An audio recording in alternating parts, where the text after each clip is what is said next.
Good morning बच्चों, how are you? I hope you are all right. Okay, पढ़ाई कीजिए, ध्यान रखिए थोड़ा अपना. लॉकडाउन 5th स्टार्ट हो गया है, ठीक है, 1 महीने और. ठीक, तो ऑनलाइन स्टडी करते रहिए, होमवर्क करिए और कॉन्सेप्ट को बार बार रिवाइज कीजिए. ठीक है, इम्पॉर्टेंट क्वेश्चंस को बार बार कीजिए, जो इम्पोर्टेंट टॉपिक्स हैं. क्लियर? जैसे कि इन्वर्स फाइंड करना using elementary method in matrix and in determinants also inverse and properties using property find the value and prove that determinant. ये सारे क्वेश्चन जो हैं सिमेट्रिक, इसकी सिमेट्रिक, इम्पॉर्टेंट क्वेश्चन है. ठीक है, कुछ हॉट्स क्वेश्चन है जो पूछ दिए जाते हैं कभी कभार. बहुत ही आसान होता है, बस थोड़ा सा दिमाग लगाना होता है, इसलिए इनको बोलते हैं हायर ऑर्डर थिंकिंग क्वेश्चन.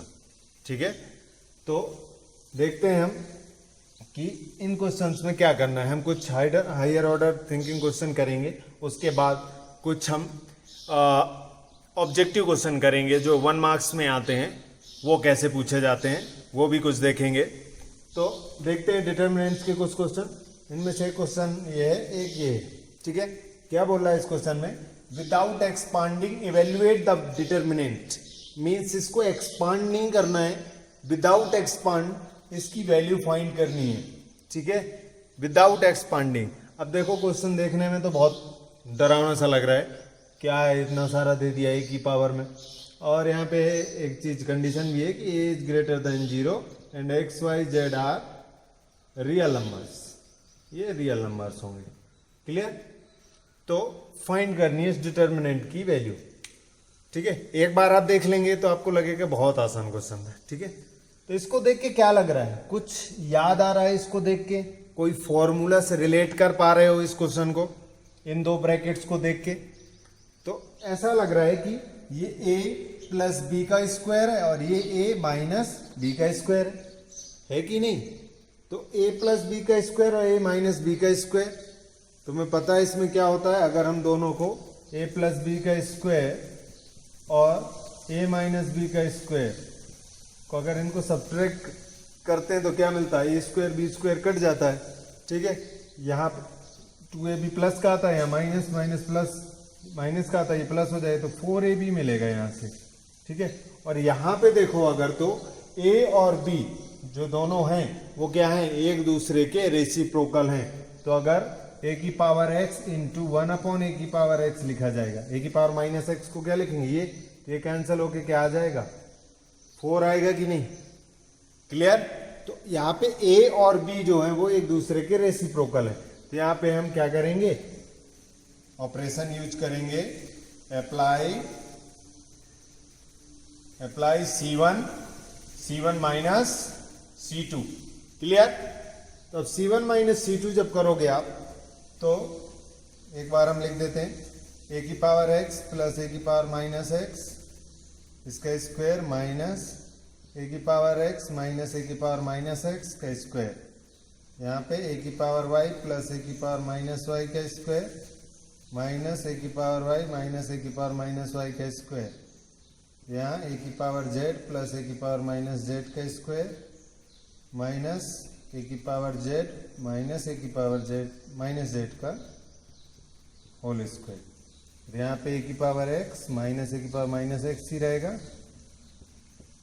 और ये भी सेम ही रहेगा, a की पावर माइनस y का स्क्वायर और ये a की पावर z माइनस a की पावर माइनस z का स्क्वायर. यहाँ 1 1 1. ठीक है, तो ये आया. अब जब इसको सब्ट्रैक्ट करेंगे तो मैंने यहाँ पे दिखा दिया क्या आएगा. एक बार एक अच्छे से सॉल्व करके दिखा देता हूँ ताकि तुम्हें पता चले. फॉर्मूला समझ में आया कौन सा यूज किया हमने? अगर हम इसको सॉल्व करते हैं, एक को सॉल्व कर देते हैं, पता चल जाए. तो a की पावर x का स्क्वायर मतलब a की पावर 2x होगा, फिर a की पावर माइनस 2x होगा b स्क्वायर, फिर प्लस 2ab तो प्लस 2a की पावर x इंटू a की पावर माइनस x. ये आया एक ब्रैकेट. दूसरा ब्रैकेट आएगा माइनस a की पावर 2x प्लस a की power minus 2x minus 2a की पावर x इंटू a की पावर माइनस x. ठीक है, तो यहाँ से जब माइनस करोगे तो ये दोनों कैंसिल हो जाएंगे और ये माइनस माइनस प्लस, तो क्या आ जाएगा यहाँ से 4 a की पावर x एंड a की पावर माइनस x। अब ये दोनों एक दूसरे के रेसिप्रोकल हैं तो ये भी कट हो जाएंगे, तो यहाँ से क्या मिल जाएगा 4। तो यहाँ से 4 आया, यही आएगा हमारा इस केस में भी और इस केस में भी। तो यहाँ पे क्या लिखोगे 4 4 4 और a की पावर x माइनस a की पावर माइनस x का स्क्वायर, a की पावर y माइनस a की पावर माइनस y का स्क्वायर, a की पावर z माइनस a की पावर माइनस z का स्क्वायर, 1 1 1। ठीक है, अब ये क्या है C1 और C3 क्या है एक दूसरे के, क्या है ये, क्या है इसका 1 और 4। अगर हम यहां से 4 कॉमन ले लें तो क्या कहलाएगा, ये दोनों कॉमन हो जाएंगी, सॉरी दोनों सेम हो जाएंगी। अगर यहां से हम 4 कॉमन ले लें तो क्या हो जाएगा, ये आइडेंटिकल हो जाएंगी, दो कॉलम आइडेंटिकल हो जाएंगी। और क्या कह सकते हैं हम कि जो हमारा C1 है वो C3 के क्या है, प्रोपोर्शनल है। ठीक है, तो हमें कॉमन निकालने की भी जरूरत नहीं है, हम डायरेक्ट बोल सकते हैं कि C1 and C3 are proportional, so value of determinant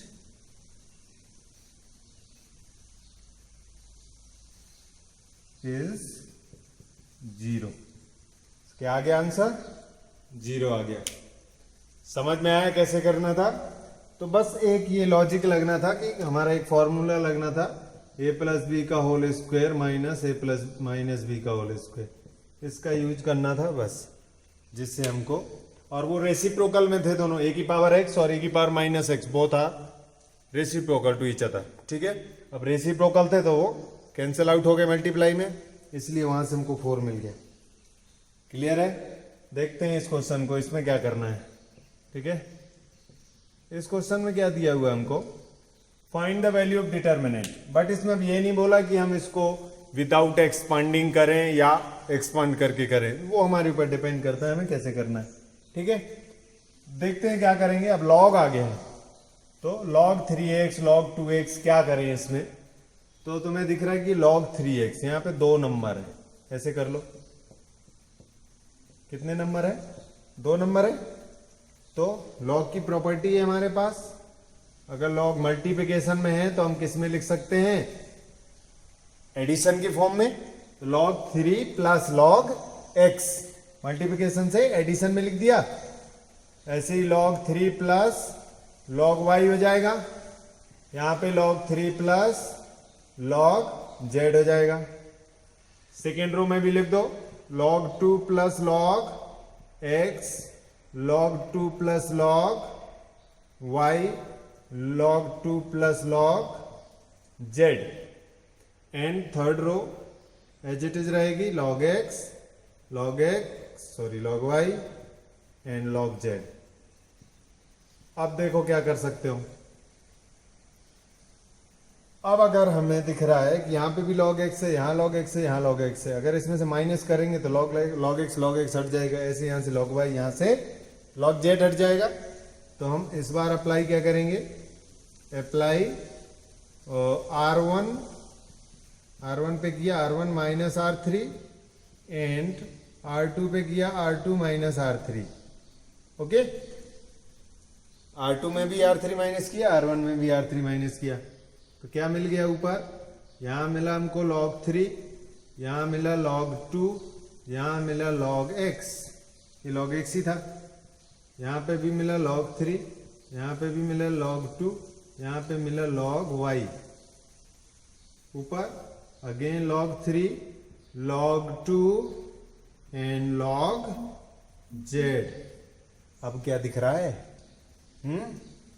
दिख रहा है रो 1 और रो 2, क्या दिख रही हैं दोनों रो, सॉरी यहाँ पे क्या है, सही तो यहाँ पे सारे log 3, यहाँ पे सारे log 2, तो लिख दो कि R1 and R2 are identical,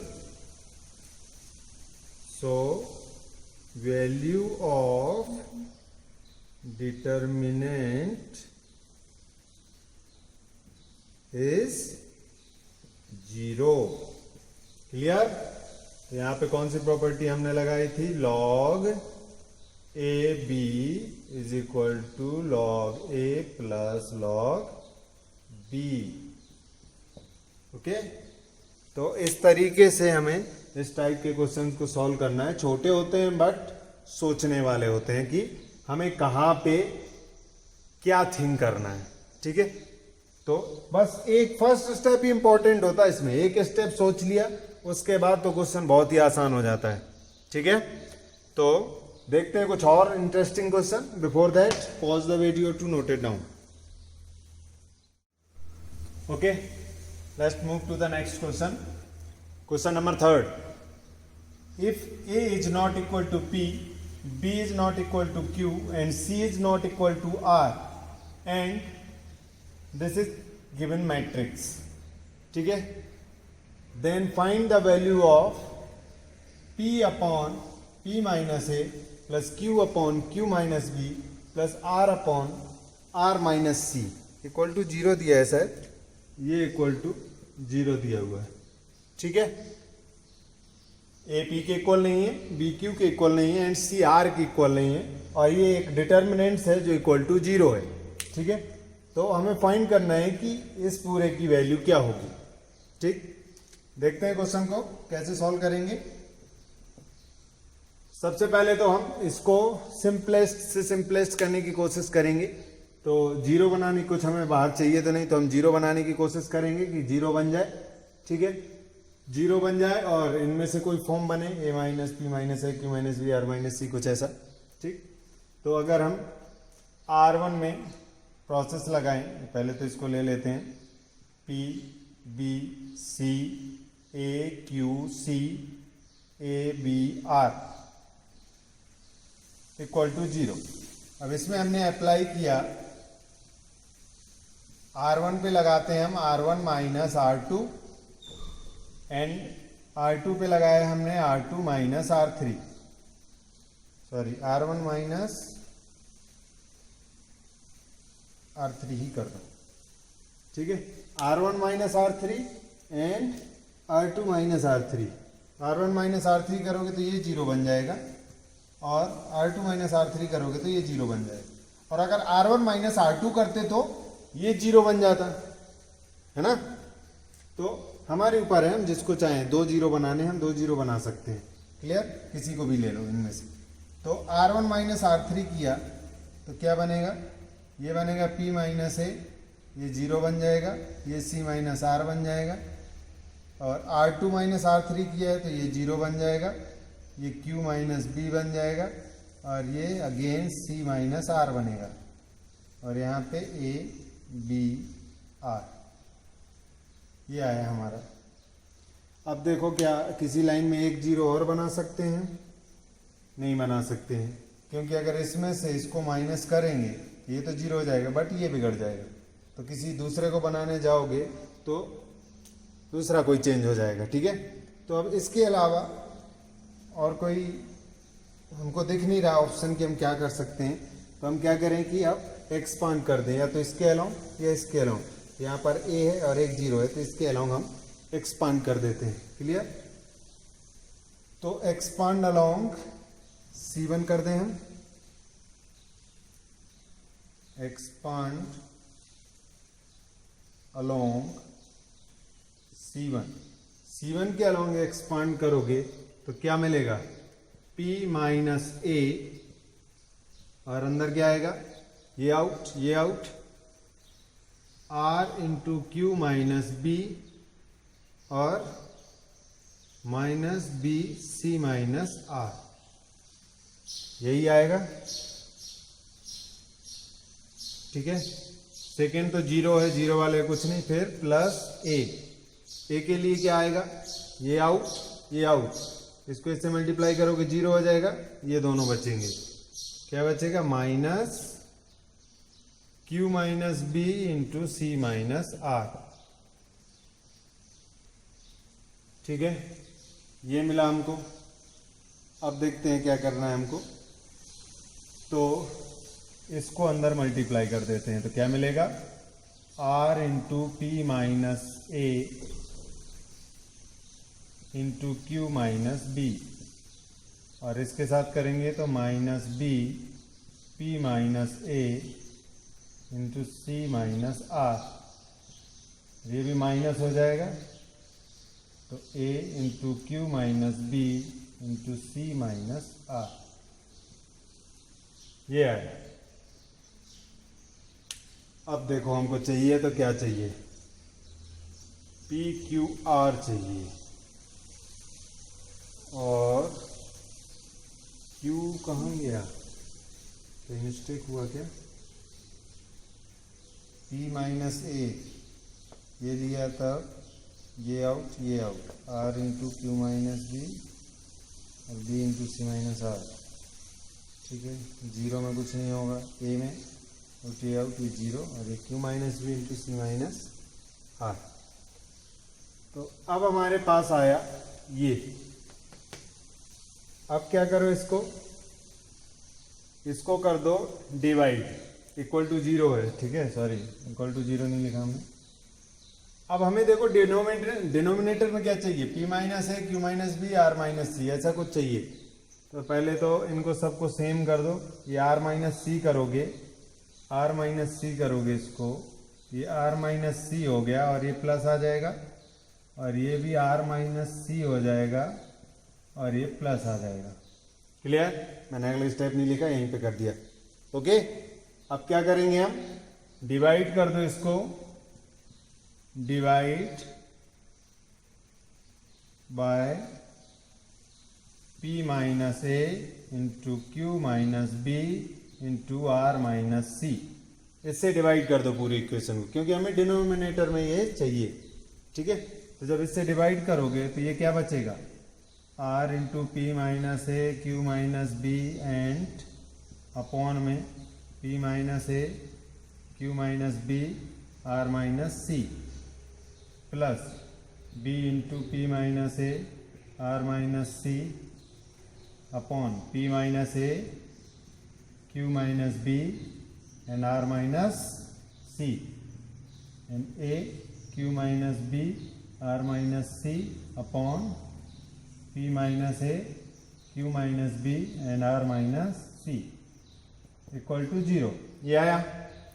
अब देखो कौन कौन कैंसिल हो गया, p minus a cancel, q minus b cancel, p minus a cancel, r minus c cancel, q minus b cancel, r minus c cancel. तो हमारे पास मिला r upon are minus C plus b upon q minus B and a upon p minus a. अब देखो, अब क्या हो रहा है कि यहाँ पे r अपॉन आर माइनस सी तो आ गया, बट q अपॉन बी के ऊपर q चाहिए और p माइनस ए के ऊपर p चाहिए। ठीक है, तो उसको बनाने के लिए क्या करोगे, देखो क्या करेंगे, r upon are minus C plus, इसको क्या लिख सकते हो, b minus q plus q, लिख सकते हो कि नहीं लिख सकते हो, लिख सकते हैं ना, q प्लस माइनस कर दिया।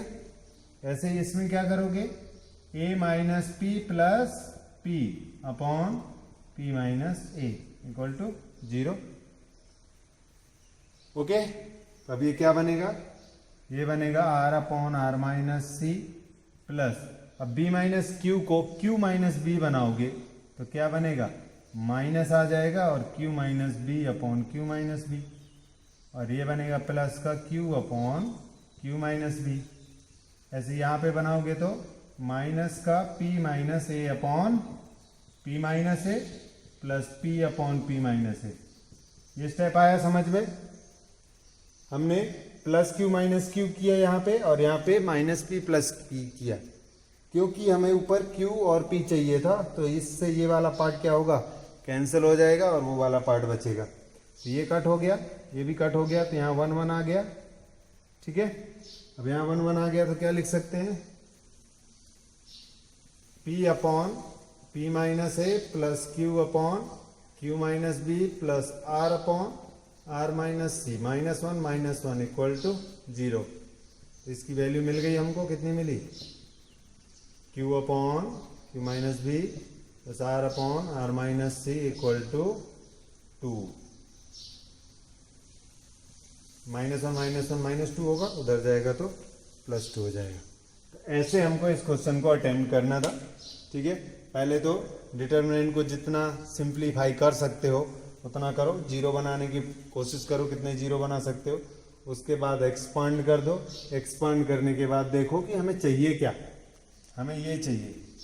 ठीक है, तो ये चीज़ ऊपर आ रही थी, मल्टीप्लाई में आ रही थी, P माइनस ए Q माइनस बी, ये कोफिशिएंट ऊपर आ रहे थे, हमें नीचे चाहिए था।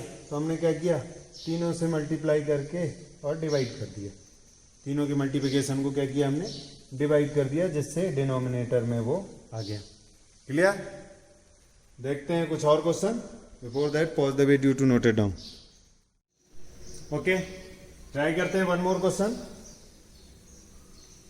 Prove that this determinant is equal to 4 times sin a minus b by 2, sin c minus a by 2 and sin b minus c by 2।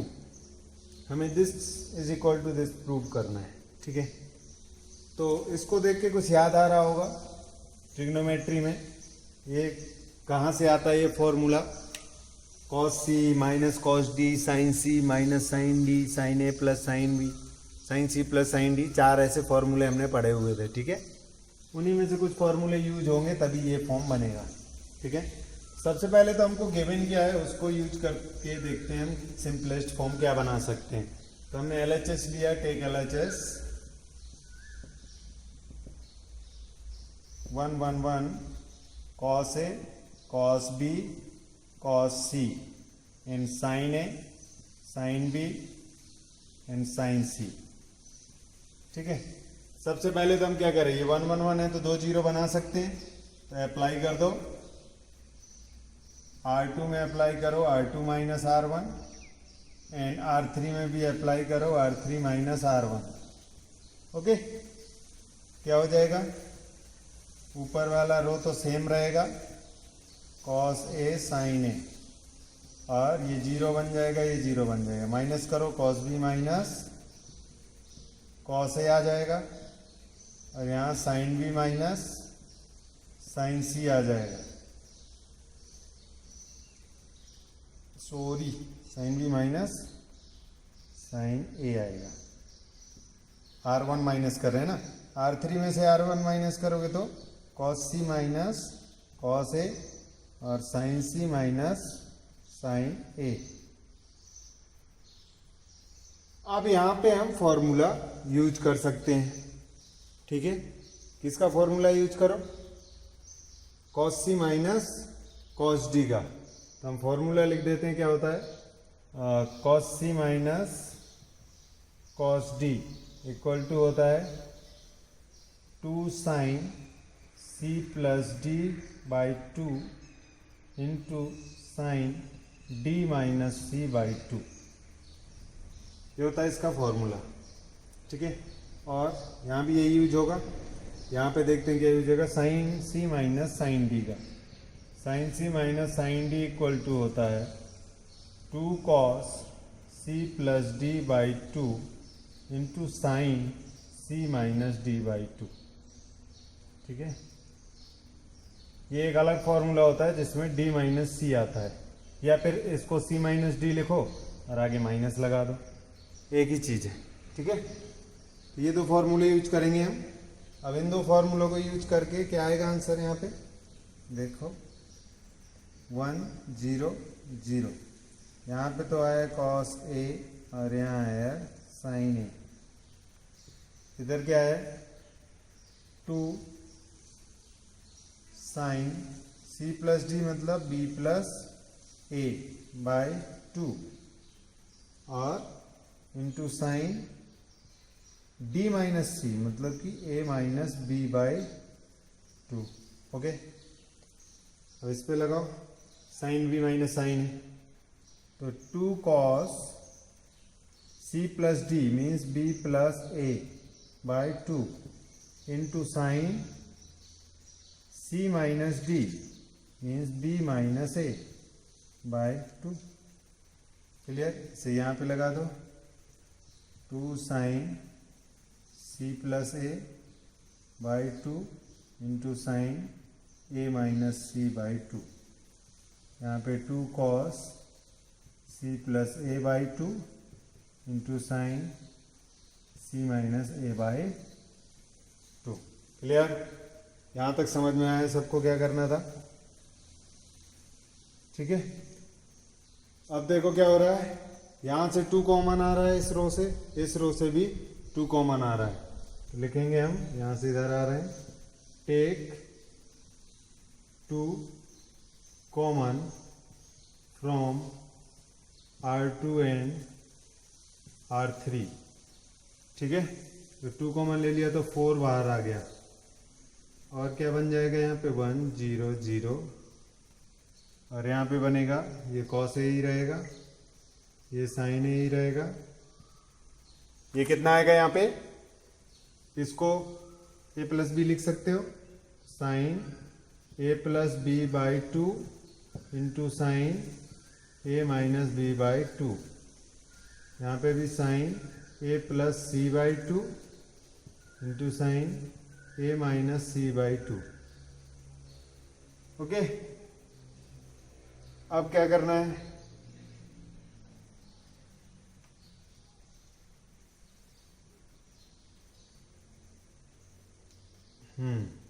हमें चाहिए क्या, c माइनस ए। तो a माइनस सी को अगर c माइनस ए बनाओगे तो क्या बन जाएगा, ये बनेगा c माइनस ए, और यहाँ पे आ जाएगा माइनस साइन बाहर आएगा कि नहीं, क्योंकि sine of minus theta sine theta होता है, तो हमने माइनस कॉमन लिया तो वो माइनस बाहर आ गया। क्लियर? और ऐसे ही यहाँ पे a माइनस बी बनाना है, तो यहाँ माइनस बाहर आ जाएगा, तो cos A plus B by 2 into sine A minus B by 2। ये साइन के केस में हो रहा है, कॉस के केस में ये नहीं होता है। ठीक है, यहाँ पे फिर cos A plus C by 2, और ये हमें यही चाहिए, सी माइनस ए ही चाहिए, तो सी माइनस ए ही रखेंगे। क्लियर? ये चीज़ समझ में आई? साइन ए कहाँ पे आएगा, यहाँ पे। ठीक है, अब देखो a minus B, sine A minus B यहाँ पे भी है, यहाँ पे भी है, और कॉस साइन को सी माइनस ए दोनों जगह पे है, तो कहाँ से R1 R2 सॉरी R2 और R3 दोनों में से कॉमन आ जाएगा, तो take sine A minus B by 2, take common इतना from R2 and sine C minus A by 2 from R3, तो कितना मिलेगा, 4 sine A minus B by 2 into sine C minus A by 2। 2 part आ गए और 4 भी आ गया, बचा क्या, ये वाला पार्ट। अंदर कितना बचा, 1 0 0, यहाँ कॉस ए, यहाँ sine A plus B by 2, यहाँ minus sine A plus C by 2, और यहाँ हम साइन ए, और यहाँ पे minus cos A plus B by 2, और इधर cos A plus C by 2। ये बचा। अब इसको एक्सपांड कर दो along C1, expand along C1, we get, क्या मिलेगा हमको, ये तो एज इट इज रहेगा, 4 sine A minus B by 2 into sine C minus A by 2। यहाँ पे क्या आएगा, ये तो 1 है, इंटू ब्रैकेट में अंदर देखते हैं क्या मिलेगा, ये आउट ये आउट, इसका इसके साथ मल्टीप्लिकेशन होगा, माइनस इसका इसके साथ में, तो sine A plus B by 2 into cos A plus C by 2। और यहाँ पे कितना आएगा, ये माइनस माइनस प्लस होगा और एक माइनस होता है इसका, तो minus sine A plus C by 2 into cos A plus B by 2। शायद दिखाई नहीं दे रहा होगा। माइनस माइनस के बाद क्या आया, ये है sine A plus C by 2 into cos A plus B by 2, ये मिला। अभी थोड़ा देर इसको रखते हैं, इसी को सॉल्व करते हैं केवल। तो क्या आएगा, एक फॉर्मूला याद आ रहा हो तो तुम्हें, sign A cos B minus cos A sine B. अगर इसको पहले लिख दें तो कॉस ए साइन बी, क्योंकि ये ए वाला पार्ट यही है देखो, और ये बी वाला पार्ट है। ओके, तो इसको हम क्या लिख सकते हैं, पहले फॉर्मूला लिख देते हैं, sine A minus B is equal to sine A cos B minus cos A sine B.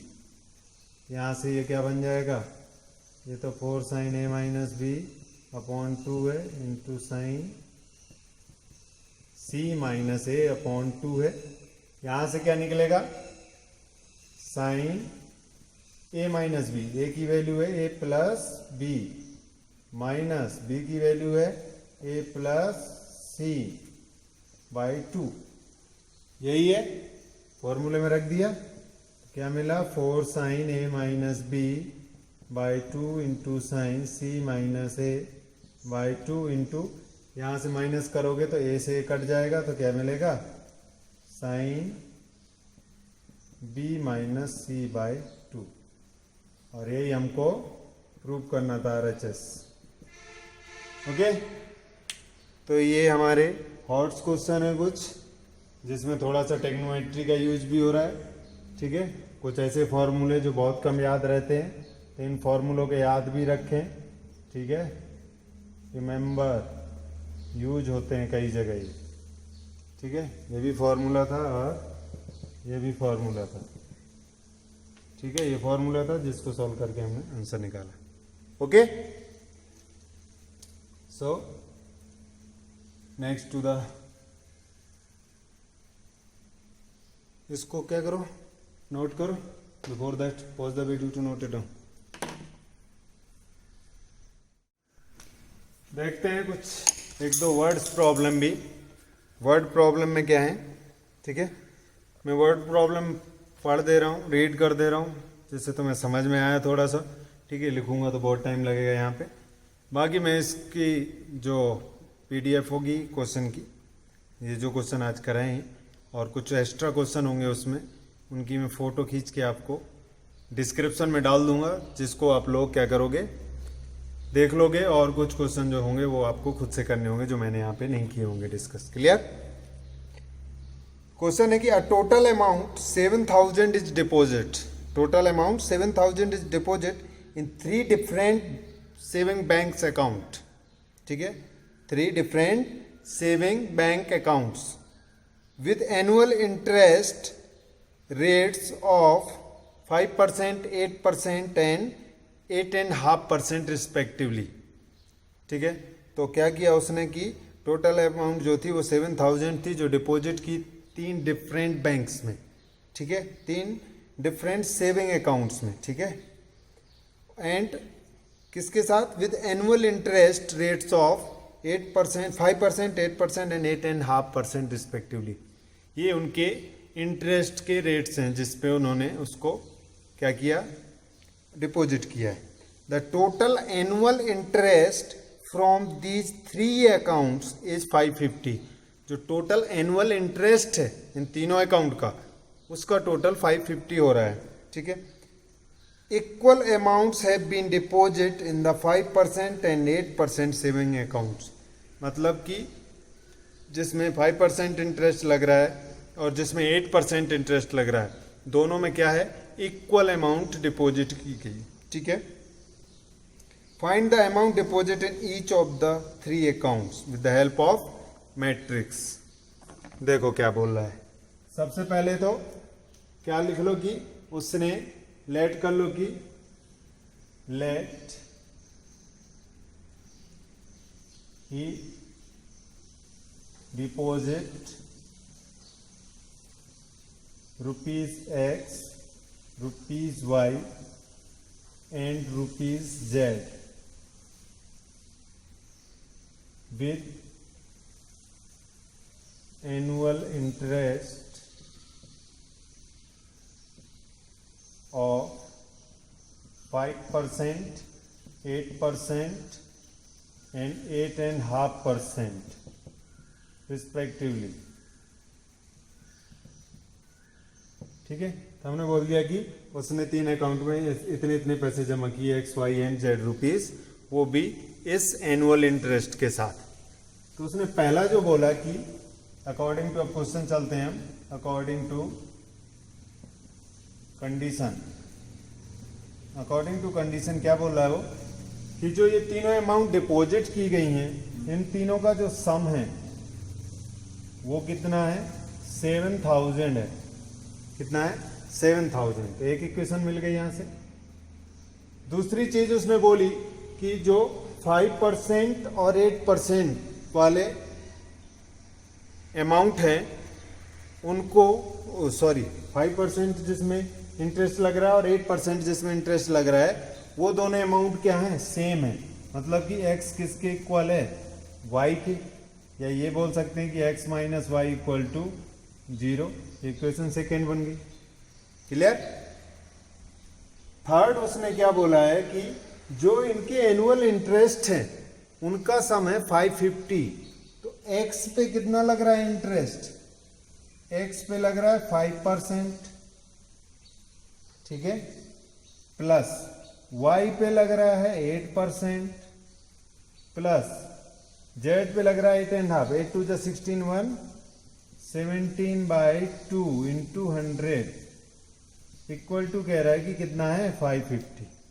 यही बोल रहा है ना कि इनके जो इंटरेस्ट का सम है, ठीक है, एनुअल इंटरेस्ट का सम है वो 550 रुपीज है। तो अब देखो इसको, नीचे क्या है, 100 200 कर दो तो क्या हो जाएगा, 200 कर दो तो नीचे अगर एलसीएम 200 आएगा तो इधर कितना हो जाएगा, 10x प्लस यहाँ कितना हो जाएगा, 16y प्लस यहाँ पे 17z इक्वल टू 200 से वहाँ मल्टीप्लाई करोगे तो कितना हो जाएगा, 55 2 जा 110, 2 0 और 1 0 3 0, ये आ गया 110,000 आ गया। ठीक है, इसको बोल दो equation third. First second third तीन इक्वेशन मिल गई हमको। अब हमको फाइंड करना है X Y Z using matrix method. अब तो आसान है, कर सकते हो आराम से।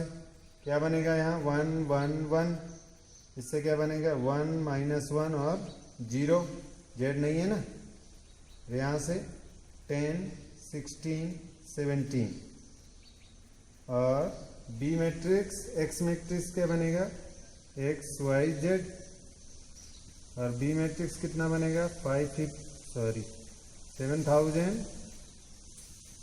यहाँ 0 और यहाँ 110,000।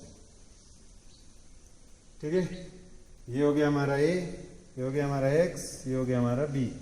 अब एक्स निकालना है तो इसका इनवर्स निकालना पड़ेगा।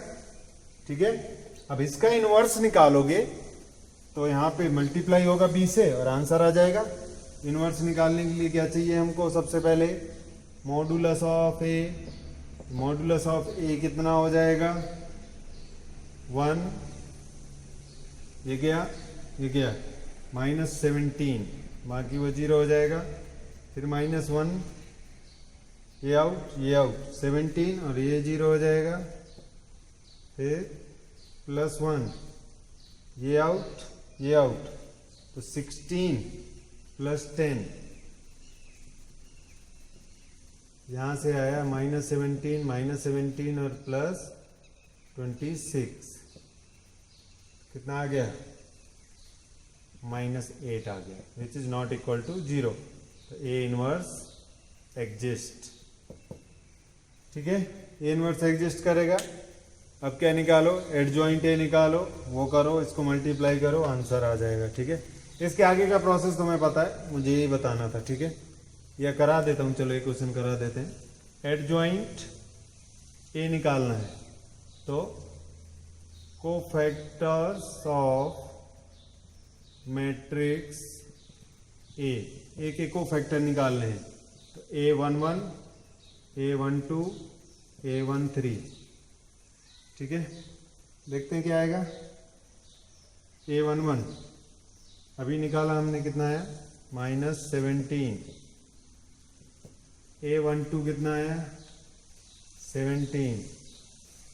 और A13 कितना आया, 26। ठीक है, अब A21, A22, A23। A21 कितना होगा, ये आउट, ये आउट, तो 17 माइनस 16 1 आ जाएगा। A22 ये आउट, ये आउट, 17 माइनस 10 7 आ जाएगा। A23 ये आउट, ये आउट, 16 माइनस 10 6 आ जाएगा।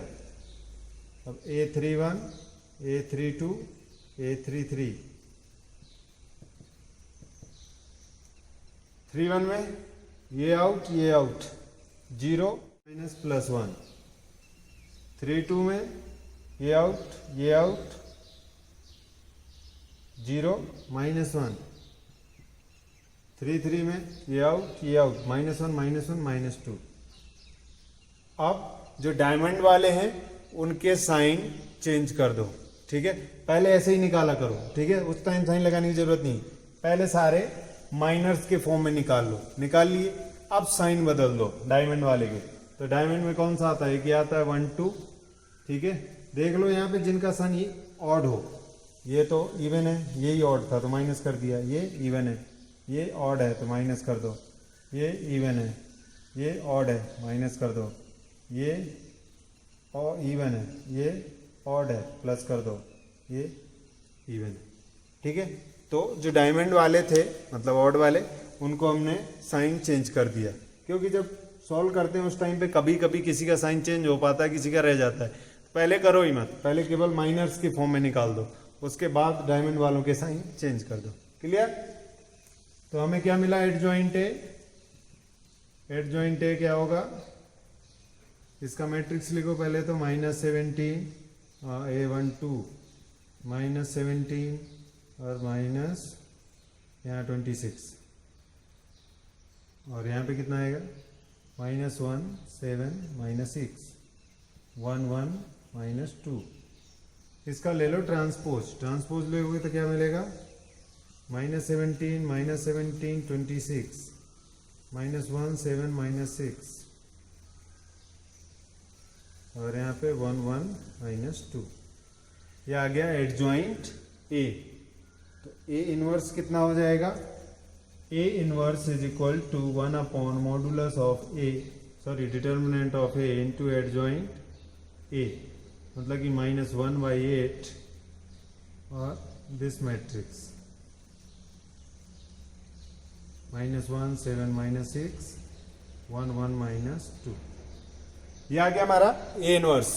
अब हमें फाइंड करना है एक्स, तो x इज इक्वल टू होता है ए इनवर्स बी। तो x क्या है हमारा,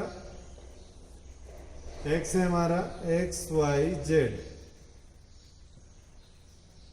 ठीक है, ए इनवर्स है हमारा -1/18 और -17 -17 26 -1 7 -6 1 1 -2।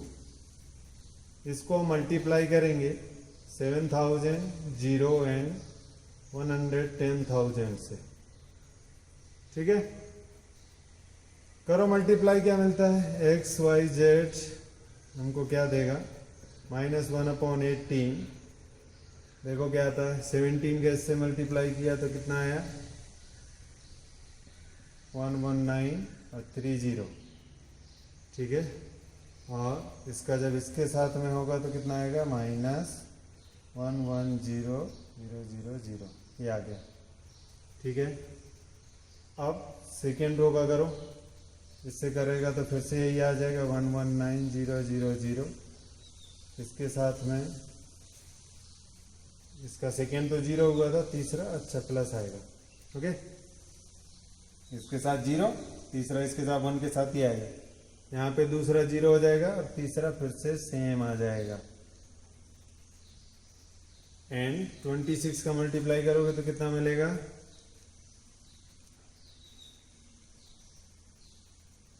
182। सेकेंड 0, थर्ड आएगा -22। ठीक है। अब इसको क्या करो, देखो कितना आ रहा है, 100 000, 3 तो 0 आ गया, फिर 9 आ गया, ये आ गया 9000। ठीक है, 3 0, ठीक है, 9000 आ गया माइनस में, और यहाँ पे भी माइनस में 9000 आ गया। 9 आएगा कि 19 आएगा? प्रोडक्ट 119 30 110।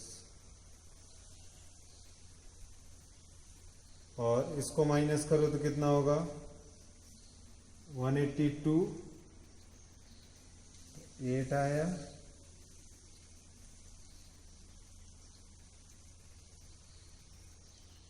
220 में से 182 माइनस कर दो, और 38,000 आया माइनस। अब 18 से डिवाइड करो, कितना मिलेगा? आंसर क्या आ रहा है इसका?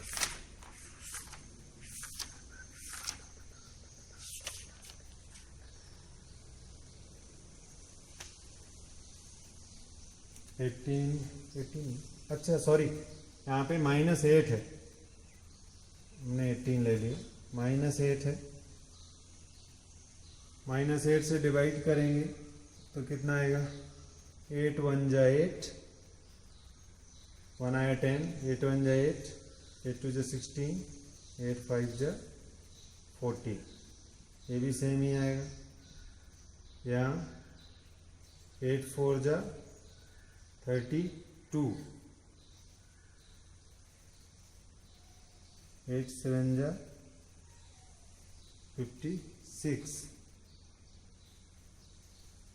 8 5 जा 40। तो ये आया हमारा डिवाइड करने के बाद x y z।